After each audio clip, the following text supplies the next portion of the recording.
प्रवासी भारतीय दिवस की शोभा बढ़ाई। उनकी यात्रा से हर क्षेत्र में हमारे सहयोग को नई ऊंचाइयों पर ले जाने की प्रेरणा मिली थी। इसी सकारात्मक भाव से आगे बढ़ते हुए हम अपनी पारस्परिक लाभकारी साझेदारी की रचना कर रहे हैं।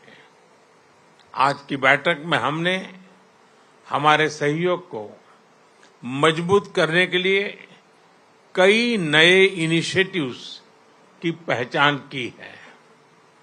हमारे आपसी व्यापार और आर्थिक सहयोग को बढ़ाने के लिए हम निरंतर प्रयास करते रहेंगे।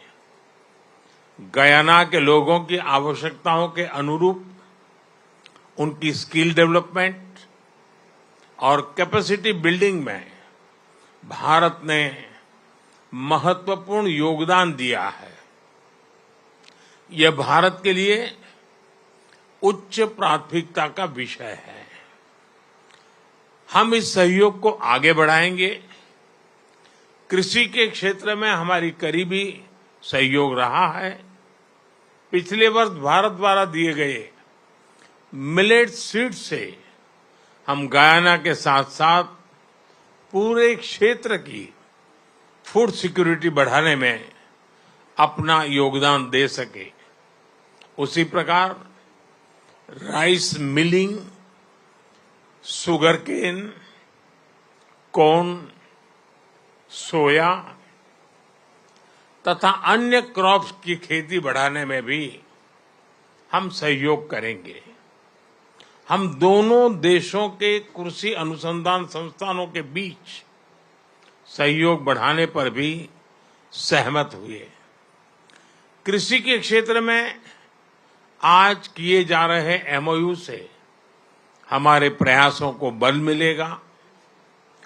भारत फार्मा प्रोडक्ट्स के लिए गयाना का महत्वपूर्ण स्रोत है। हम फार्मा एक्सपोर्ट्स बढ़ाने के साथ साथ गयाना में जन औषधि केंद्र बनाने पर भी काम करेंगे। गयाना के इंफ्रास्ट्रक्चर विकास में भारत एक विश्वसनीय पार्टनर के रूप में योगदान देता रहा है।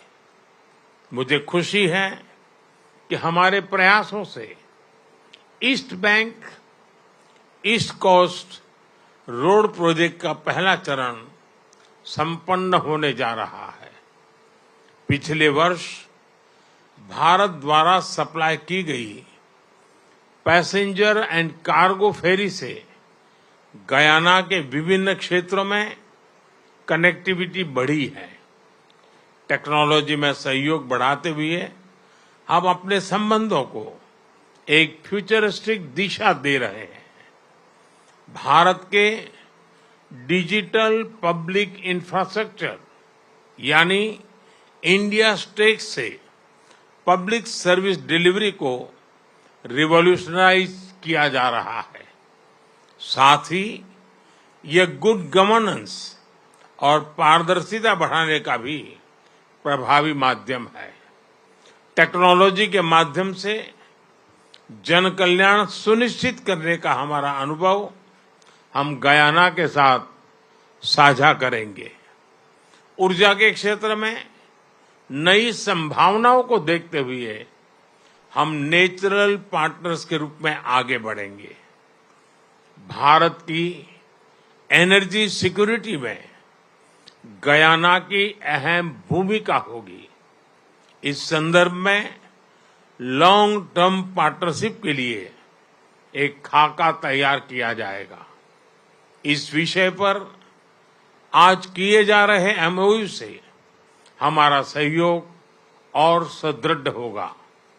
मुझे खुशी है कि गयाना भारत द्वारा लिए गए international solar alliance, coalition for disaster resilient infrastructure, global biofuel alliance जैसे इनिशिएटिव से जुड़ा हुआ है। इससे हम पूरे विश्व में ग्रीन और सस्टेनेबल फ्यूचर की ओर बढ़ने के प्रयासों को सशक्त कर सकेंगे। रक्षा के क्षेत्र में करीबी सहयोग हमारे गहरे आपसी विश्वास का प्रतीक है। मुझे खुशी है कि पिछले वर्ष भारत द्वारा 2 डोर्नियर एयरक्राफ्ट गयाना को सप्लाई किए गए हैं। हम स्कॉलरशिप और ट्रेनिंग के माध्यम से गयाना के सैनिकों की कैपेसिटी बिल्डिंग में अपना योगदान देते रहेंगे। फ्रेंड्स, आज की बैठक में हमने कई वैश्विक एवं क्षेत्रीय मुद्दों पर भी चर्चा की।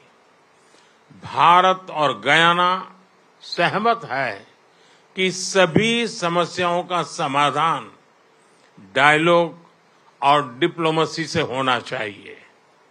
हम एकमत है कि ग्लोबल इंस्टीट्यूशंस में सुधार आज के समय की मांग है।